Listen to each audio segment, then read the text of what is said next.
Meu nome é Miguel, eu tenho 21 anos e eu tenho um patrimônio acumulado de mais de 160 mil reais. Nesse vídeo eu vou te contar como que eu fiz para poder atingir esse valor, qual que é a minha trajetória até aqui e te falar quais que foram os desafios que eu encontrei no meio do caminho e que eu tive que superar para poder estar aqui hoje falando com vocês sobre esse assunto. Se inscreve no canal, deixa o like e bora pro vídeo. Rapaziada, eu sempre fui um menino muito tranquilo, muito humilde e que não gostava de dar trabalho para os pais. Então, desde muito cedo, eu guardei o meu dinheirinho, eu comprei as minhas coisas. E o meu primeiro trampo foi com 14 anos, quando eu comecei a ajudar meu pai a vender as caixas de som que ele fazia e instalava nos carros, né, que ele trabalhava com som automotivo. Aos 15 anos, eu consegui um trabalho num mercadinho aqui do bairro, escala 6,5 por meio, porque eu trabalhava de segunda a domingo, e domingo eu trabalhava meio período, então eu tinha 15 anos, trabalhava mais 8 horas por dia, sem carteira assinada, por 800 pila. Fiquei 3 meses nesse trampo, montei o meu primeiro PC, e eu comecei a jogar vários jogos, né, Rust, DayZ, fiquei viciadão. Um certo dia, quando eu tava jogando esse jogo, o Rust, eu conheci um cara chamado Levi, o nome dele é João Paulo, inclusive. Um forte abraço, camaradão meu aí, ó. Esse cara me falou sobre um mercado novo chamado Web3 de criptogames, né? Web3 Gaming. Então eu fiquei cético.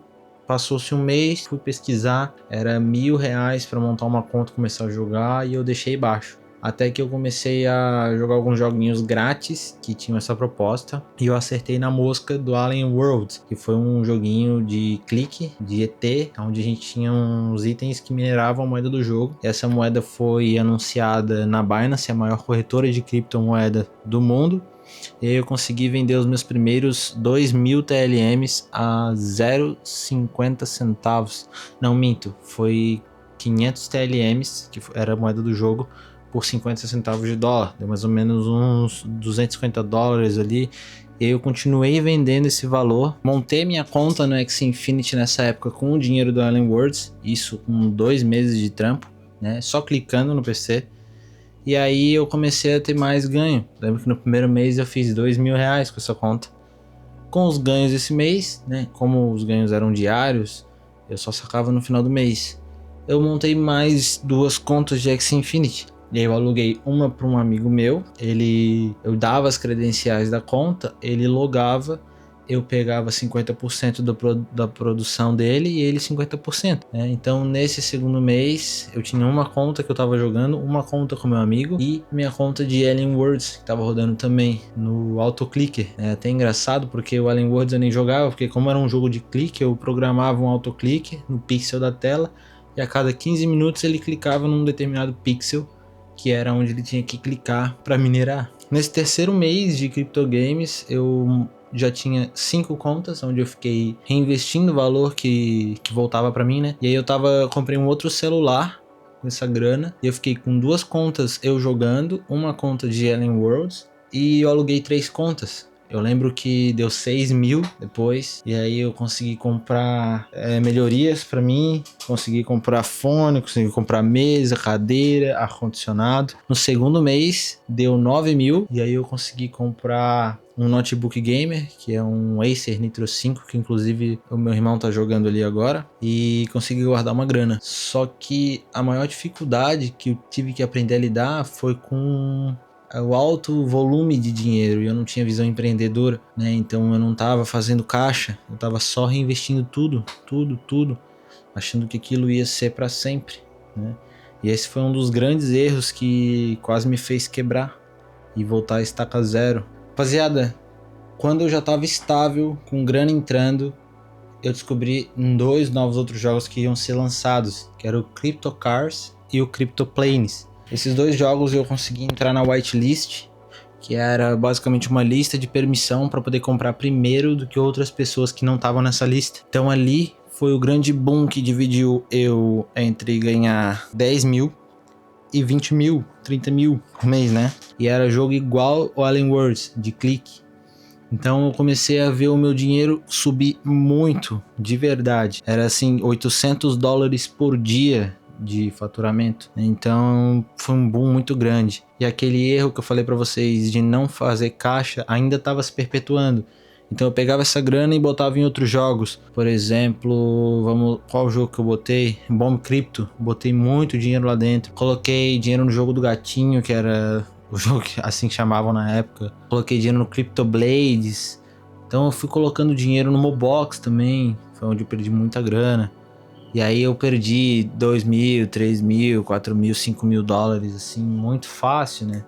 Porque os jogos iam falindo muito rápido e não dava tempo de pegar e sair, porque era muito rápido que tava falindo. Então, ali por volta de mais ou menos mês 11, eu decidi fazer caixa. Então eu comecei a fazer caixa. Eu lembro que bem perto do ano novo, né, isso se passaram 6 meses, começando a ganhar dinheiro. Eu ganhei dinheiro mesmo, de verdade, nos últimos 2 meses. Né, ali antes de chegar no mês 11. Eu lembro que no mês 11 teve uma queda absurda. O Bitcoin tava 59, 62 mil dólares e caiu lá para 30 mil. E eu juntei 12 mil dólares, eu lembro. 12 mil. E aí, 2 semanas, 3 semanas depois, no Réveillon, o mercado simplesmente caiu muito, muito, muito no dia 1º, dia 2º ali de 2021. De 2022, dia 1º de 2022, aqueles primeiros meses de 2022 ali, o mercado caiu demais. Todos os jogos morreram. Basicamente, os devs deles sugaram as liquidez dos projetos, sumiram com a grana de todo mundo. Para ajudar, a corretora FTX, ela faliu e levou 800 dólares meu, que inclusive hoje é dia 29, eu vou receber uma rodada de pagamento, provavelmente amanhã, da FTX, do valor que eles me levaram lá em 2022. Sam Bankman-Fried, seu desgraçado, se eu te achar, te como na porrada. E foi muito louco, porque o maior desafio não foi ter feito dinheiro, o maior desafio foi ter mantido dinheiro, né? Então, numa época de incerteza econômica, que para quem não sabe, no período de 2022 ali até 2024, a gente ficou muito apertado em relação à saúde econômica dos Estados Unidos. Agora que a gente está voltando a baixar juros, né? Então a gente ficou com, assim, um grau de instabilidade econômica muito grande e de incerteza de mercado muito grande, o que fez as pessoas correr para as colinas, comprar dólar, ouro, né, e cotações de banco e dívida americana, enfim. Mas não é sobre isso o vídeo. O mais difícil foi ter mantido esse capital e ter criado uma estratégia coerente por trás disso, para não só manter o capital que eu tinha construído, mas ganhar também acima da inflação.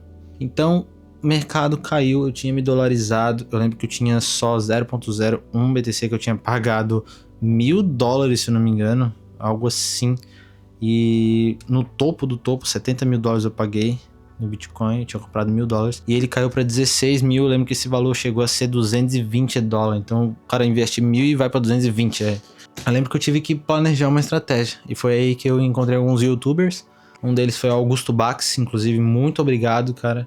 E a gente montou uma estratégia de fazer preço médio. Eu até brinco, eu chamo de preço médio, porque enquanto o mercado caía, a gente comprava.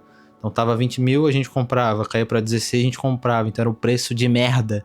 Aí você faz um preço médio para quando ele voltar, a gente ter um preço razoável, né? E aí foi onde eu percebi que o meu preço médio em Bitcoin tava em 28 mil dólares e eu não tinha nenhuma altcoin. Foi o meu pior erro do ciclo, rapaziada, ter comprado o altcoin. O ponto que eu acho mais crucial e que me demandou mais maturidade financeira nessa história toda foi ter que poder enxergar lá na minha carteira 60 mil e não gastar o dinheiro inteiro, não gastar tudo, investir, esperar, aguardar, não ficar fazendo aposta, compra e vende, não, eu segui o plano.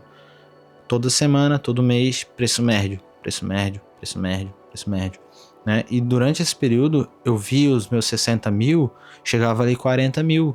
Por quê? Porque eu comprava e ia caindo, comprava e ia caindo. Porque eu não sabia onde era o fundo, né? Então, eu consegui um preço médio de 28 mil dólares no Bitcoin. Essa é um pouco da minha trajetória. Você ter a disciplina de comprar mesmo sem saber o futuro, e usar como base só a sua fé e no que você acredita, né? Eu acho que esse é o maior desafio, ter que lidar com o teu psicológico quando você vê o seu dinheiro caindo. O único dinheiro que você tem, o dinheiro que se você perder, você vai ter que começar do zero. Eu vindo de família pobre, eu não tenho esse luxo de começar do zero, porque ou é isso, entendeu? Então, outra coisa que eu quero compartilhar com vocês é como eu fiquei soberbo no final de 21, quando eu tinha grana.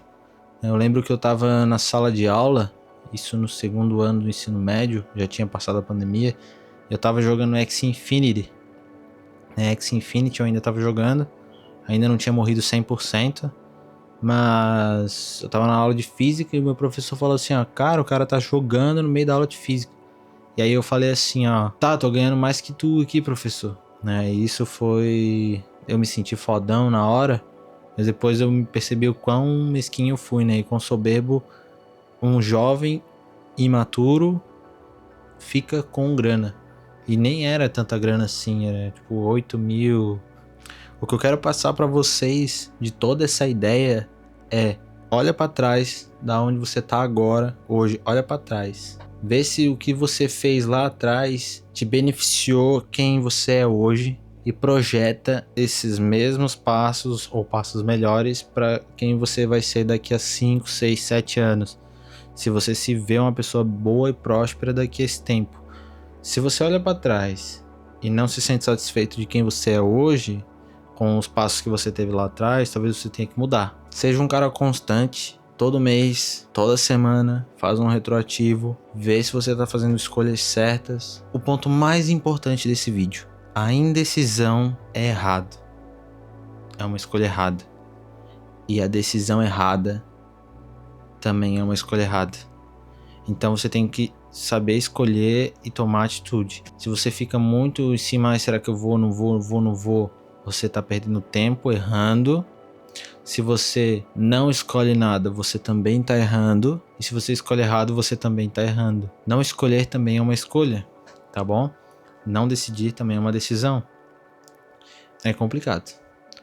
Você não vai só ganhar, você vai perder, você vai ganhar. E as perdas vão doer. E quanto mais você tem, maiores são as perdas se você perde.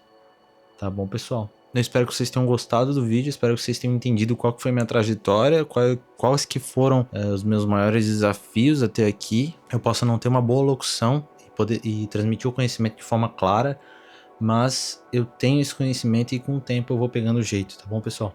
Então deixa o like, se inscreve no canal e até o próximo vídeo. Falou!